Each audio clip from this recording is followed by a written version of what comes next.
joined by his embalirira y'omwaka gw'ebyensimbi eno gye tuli mu 2022-2023 ey'obusaana mu 8 n'obusobi okitegeerekese nti mu buli mbalirira ensimbi obuse 10 zibbibwa nga zino zikola ebitundu 25 ku buli 100 ku mbalirira y'omwaka gw'ebyensimbi ekintu ekizingamya obuweereza eri abantu. Okunoonyereza kwakolebwa ne ebyava mbigamba nti eggwanga lino liyinza okuba nga lifiirwa obuse ye trillion obuse obukunukiriza mu 10 buli mwaka mu buli bw'enguzi obulyake obukenuzi obulabbayi n'ebirala ebifaana bwe bityo. Mu nsinkano y'ebitongole bya gavumenti ebyenjawulo ebirafuba n'okulwanyisa obukulupya n'obuli bw'enguzi ebadde wano mu Kampala okunoonyereza kulaze nti ensimbi ezibbibwa zisinga kubulira mu kitongole ekiwoza ky'omusolo KURA kw'ossa ekitongole kya umeme eky'amasannyalaze n'eky'amazzi. Abalina obuvunaanyizibwa bw'okusolooza emisolo bwe basolooza emisolo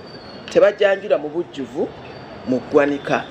Asolooza ezimu n'ateeka mu nsawo ye endala n'agabana n'oli abadde awo omusolo mu ggwanika ne batateekayo. Ssente ze tusasula ez'amasannyalaze n'ez'amazzi ennyingi utility user fees tezigenda mu ggwanika wabula be batuma okuzisolooza ate be bekola ki basolooza bateeka mu nsawo yaabwe. Kaliisoliiso wa gavumenti Betty Olive Namisango Kamya atubuulidde nti ku nsimbi zino basobodde kununulako obuwumbi 10 bwokka ate ng'endala bakyagenda mu maaso n'okuzirondoola wamu n'okunoonyereza kw'abo abazze bazibba n'okuzibulankanya. Abantu bamaze emyaka nga ssente baziweereza ku health centers 33 mu disitulikiti emu yokka ey'Entungamu nga health centers ezo teziriiyo n'embu bawezayo eddagala basasula emisaala basasula amasannyalaze basasula amazzi basasula renti ku health centers ezitakola ki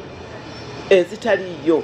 Corruption bwatyo bwafaana mu Uganda. Betty Kamya era atubuulidde nti enteekateeka ziri mu giya nnene ez'okubaga etteeka gavumenti mwegenda okuyitanga okukangavvula bonna banaasangibwa ng'ebyobugagga bye balina tebikwatagana na nnyingiza yaabwe.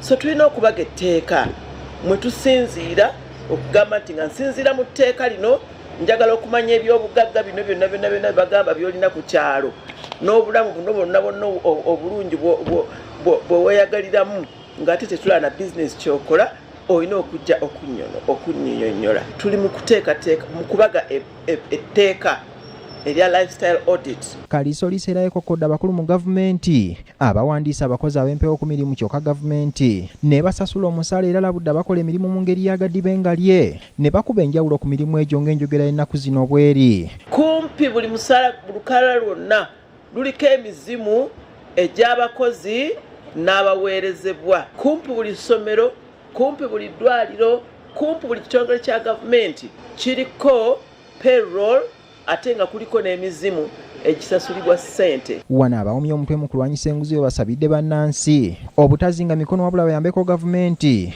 mu kulwanyisa obuli bw'enguzi kubanga bamanyi bulungi abagirira bawangaala nabo. Bino bijjidde mu kiseera nga ku Lwokutaano lwa Ssabbiiti eno Uganda yakwegatta ku nsi yonna okukuza olunaku lw'okwefumikiriza ku buli bw'enguzi ng'emikolo emikulu gyakubeera mu disitulikiti y'e Ibanda. Ronald Kitanda, BBS Telefayina, Gambuuze.